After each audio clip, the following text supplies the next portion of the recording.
Friends அனைவருக்கும் வணக்கம். நான் உங்கள் எஸ்எஸ்ஆர் ராஜேஷ் பேசுகிறேன். இங்கே பார்த்தீங்கன்னா ஹீட்ரு ஒன்று பார்த்தீங்கன்னா ஃபிக்ஸ் பண்ண கூட்டாங்க. இங்கே வந்து பார்த்தா தெரியுது செவரு ஃபுல்லாகவே பார்த்தீங்கன்னா செம்மண் வச்சு மேலே பூசிருக்காங்க. இந்த செவத்தில் வந்து ஒன்றும் நிற்கல. ஏன்னு கேட்டிங்கன்னா அவங்க ஏற்கனவே இந்த செவத்தில் தான் ஹீட்டர் ஃபிக்ஸ் பண்ணாங்க. நம்மக்கிட்ட இப்போ வந்து ஜாக்வார் ஹீட்டர் கொடுத்து ஃபிக்ஸ் பண்ண சொன்னாங்க. இந்த இடத்த தான் நம்ம வந்து ஃபிக்ஸ் பண்ண சொன்னாங்க.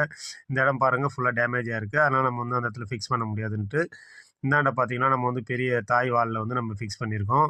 இது பார்த்தீங்கன்னா ஜாக்வார் ஹீட்ரு. இதிலே பார்த்தீங்கன்னா நம்ம வந்து வாஷ் பேஷனுக்கு உண்டான போல்டு நட்டு தான் நம்ம போட்டு ஃபிக்ஸ் பண்ணியிருக்கோம். இப்படி தான் நம்ம வந்து ஃபிக்ஸ் பண்ணுறது. பார்த்தீங்கன்னா பைப்பில் எல்லாம் பார்த்தீங்கன்னா ஓப்பன்லேயே அடித்தோம். அதனால் வந்து நாங்கள் வந்து இதே எங்களுக்கு போதும்னு சொல்கிறாங்க. தயவுசெய்து யாரும் வந்து இது போல் வந்து ஹீட்டரை வந்து ஓப்பனில் அடித்து ஃபிக்ஸ் பண்ணாதீங்க. ஏன்னு கேட்டிங்கன்னா ஹீட்ரு வந்து சேஃப்டி கிடையாது. ஹீட்டரில் வந்து பவர் கண்டிஷன் இருக்கும். அதை பார்த்தீங்கன்னா இதில் பாருங்கள் ஹீட்ரு வந்து ஒரு பாக்ஸு கூட இல்லாமல் அது டேரெக்டாக ஒயரில் லேமினேஷன் பண்ணி கனெக்ட் பண்ணி கொடுத்துருக்காங்க. இது போல் பண்ணக்கூடாது. கண்டிப்பாக வந்து இது போல் நீங்கள் பண்ணிங்கன்னா கண்டிப்பாக வந்து ஒர்க்கு வந்து நல்லா இருக்காது. வந்து ஒரு சேஃப்டி இருக்காது. இதுமாரி தயவுசெய்து பண்ணாதீங்க. ஹீட்ரு வாங்கினீங்கன்னா நல்லா ப்ராப்பராக பண்ணணும். இது போல் ஒர்க்கு எங்கே நடக்குதுன்னு பார்த்தீங்கன்னா ஃபுல்லாக வந்து பார்த்தீங்கன்னா அந்த கிராமத்து சைடில் தான் பண்ணுறீங்க. இதுமாரி பண்ணாங்க. பை நெக்ஸ்ட் வீடியோவில் பார்ப்போம்.